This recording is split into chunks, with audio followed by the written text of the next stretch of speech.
আল্লাহর রাসূল সাল্লাল্লাহু আলাইহি সাল্লাম বলেন, লাউ বালাগাত যুনুবুকা আনানা সামা সুম্মা ইস্তাগফারতানি গফারতু লাক ওয়ালা উবালি। কোন মুসলমানের গুনাহ যদি আকাশ পরিমাণ হয়ে যায়, আকাশের মেঘমালা পরিমাণ যদি তার গুনাহ হয়ে যায়, আর সে যদি বলে সুম্মাস্তাগফারতানি,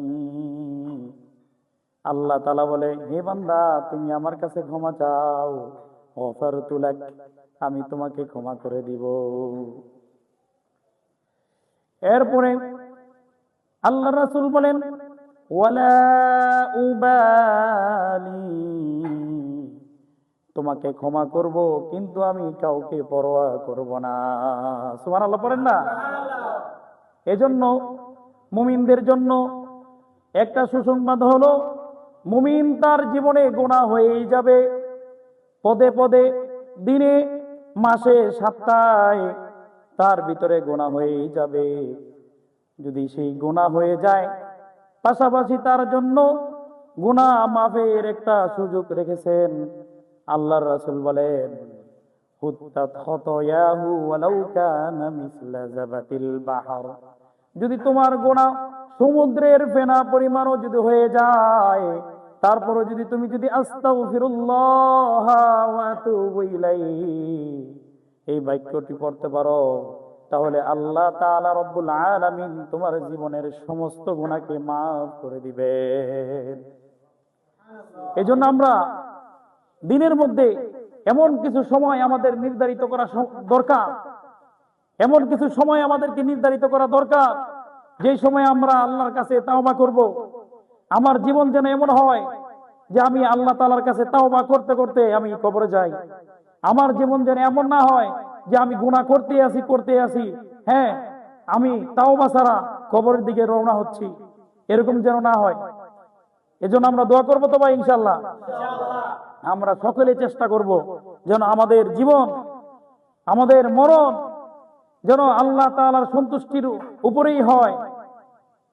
এজন্য কোন মানুষ যদি তার জীবনের মধ্যে 3টা কাজ যদি সফলভাবে করতে পারে, তাহলে তার জীবনের মধ্যে বরকত আসবে। 1 নাম্বার হলো আদ-দুআউ ফির রাহা,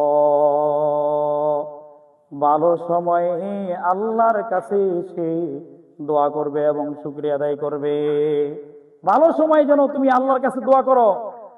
আজকে তোমার খারাপ সময় আসছে, এজন্য তুমি আল্লাহর কাছে চাইবা যে আল্লাহ আজকে আমার তো এই শরীর ভালো না, আমার জ্বর, আমার ঠান্ডা, আমার কাশি, আমার আজকে এত বড় ডিপ্রেশন, আমার আজকে পেরেশানি যাচ্ছে। কেন ভাই? আপনি যে সময় সুখের সময় থাকবেন, ওই সময় আপনি আল্লাহর কাছে দোয়া করবেন, তাহলে আল্লাহ তাআলা আপনাকে সুখের জিন্দেগি দান করবেন। সুখের জিন্দেগির জন্য 3টা শর্ত। 1 নাম্বার হলো সুখের সময় আল্লাহর কাছে বেশি বেশি শুকরিয়া আদায় করা। 2 নাম্বার হলো আস-সাবরু বিল বালা, যখন বিপদ এসে যাবে তখন যেন বান্দা আল্লাহর দরবারে ধৈর্য ধারণ করতে পারে। আর 3 নাম্বার হলো রযা বিল কযা, আল্লাহ তাআলা রব্বুল আলামিন যেই রিজিক রেখেছে ওই রিজিকের উপরে সন্তুষ্ট থাকাকে রযা বিল কযা বলা হয়। এজন্য আমরা আমাদের জীবনে যতই পেরেশানি আসুক না কেন, আল্লাহর দরবারে আমরা চাবো।